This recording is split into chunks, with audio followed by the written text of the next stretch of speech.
This is AlterNation on NE1FM 102.5, and we're here backstage at the Newcastle Academy in Newcastle with Jeremy from the Levellers ahead of their Newcastle leg of their Live in the Land 20th anniversary tour. Hello there, Jeremy. All right, mate. How are you doing there? Very good. Yeah, I just come from Nottingham last night.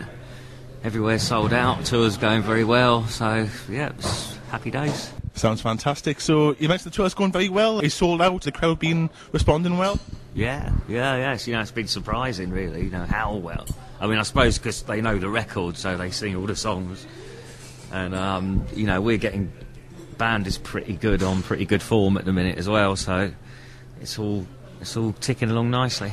You mentioned the record. It's been 20 years since Live in the Land. And how far do you think as a band you've actually come on in those 20 years? Oh, we probably come on about 3 years in those 20 years. No, I don't know. It's a difficult question, isn't it? Because we'd like to think that every record we make is slightly different. Whether it's an improvement on the last one or not is up to other people, really. We've certainly done a couple of bad ones in that time that I'd rather forget. But we've done a couple of belters as well, but Live in the Land is still like the classic one. It's the one that people think of when they think about us.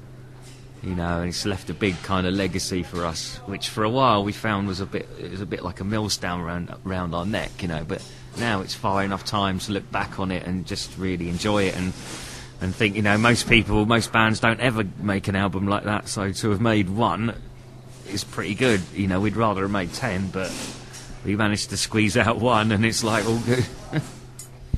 So 20 years on, do you think the messages and the lyrics and what you're saying on Live in the Land still hold up in today's society? I think so, because we're always pretty clever. Not that clever, but pretty. We always think ahead when we're writing. So what we tend to do is write verses that are quite specific about specific incidents, but then we write kind of a chorus that's quite general. So although the verses might be about a specific time and place, the chorus will be transcending all time and place. So now we've got songs 20 years down the line.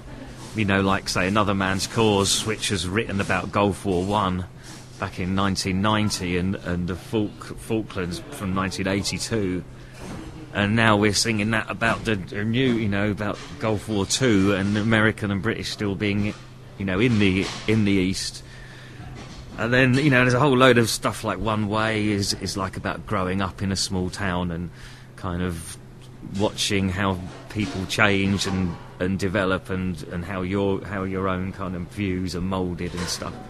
And that's kind of relevant to everyone, really. So most of it is, Battle of the Beanfield's a specific song about a specific time, but again, the chorus is very general. So they all kind of, they've served us well because they're really good songs. It certainly is a classic album. It's an album that I think everyone who's heard it back in the day, when it was first released, to people that have just heard it now, it does stand to Levellers track.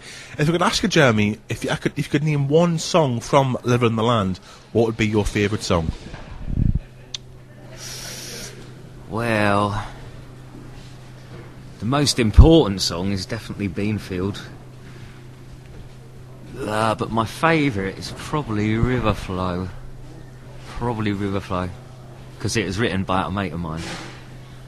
And that's kind of like, again, it's one of those songs that's specific lyrically about people and places, but the chorus is on the river flow, we the undertow, and it's always like about feeling that you're not a part of the general society, that you belonged in a different kind of place. And that song's kind of all about that, and I quite like that because that's kind of how my whole life's pretty much been. It's a good track. So if I met you in '82, have I created beer another few? Yeah, exactly. Well, let's look forward to it tonight. I think I'm going to be one of the crowd, as is my colleague who's sitting next to me. We're all really looking forward to the gig, and the Levellers, I've seen you live a couple of times. She's always put on a really good show. What can we expect tonight from you guys? Well, it's a bit different, actually, because we're playing the record, so we've put on the same kind of full-on show, but we're playing the the songs exactly how they are on the record. So, although a bit faster, because the energy's up. But we've got, since we recorded Levelling Land, we have an extra band member now called Matt, who plays keyboards and does a lot of backing vocals, and he also plays like guitars, and he does percussion.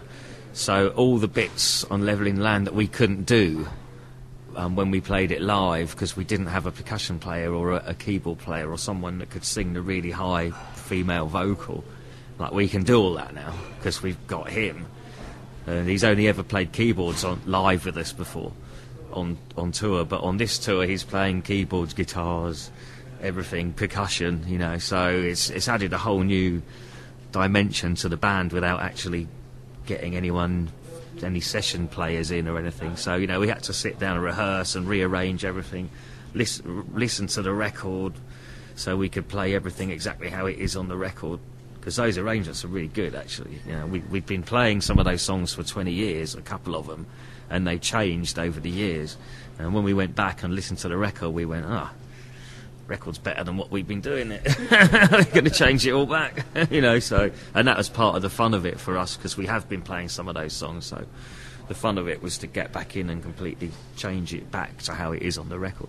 So yeah, it's pretty much, you hear all of Levelling the Land and you hear all of the B-sides from that era.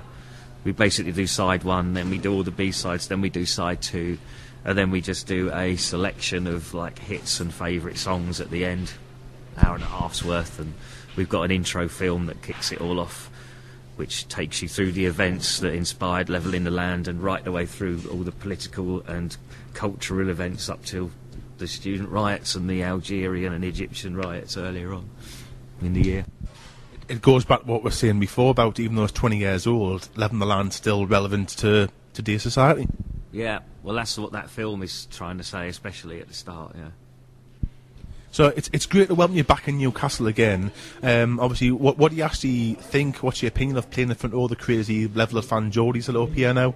We love it. Well, half our crew's from Newcastle, and our buses all come from Newcastle, so yeah, so we're happy with it, yeah.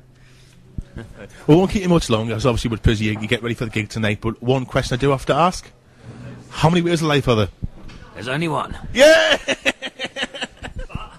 That's your own. That is brilliant. Jeremy, thank you very much for your time. It's been great meeting you there. Have a fantastic gig tonight. Thanks very much. This is Barry from AlterNation. I've been talking to Jeremy from The Levellers.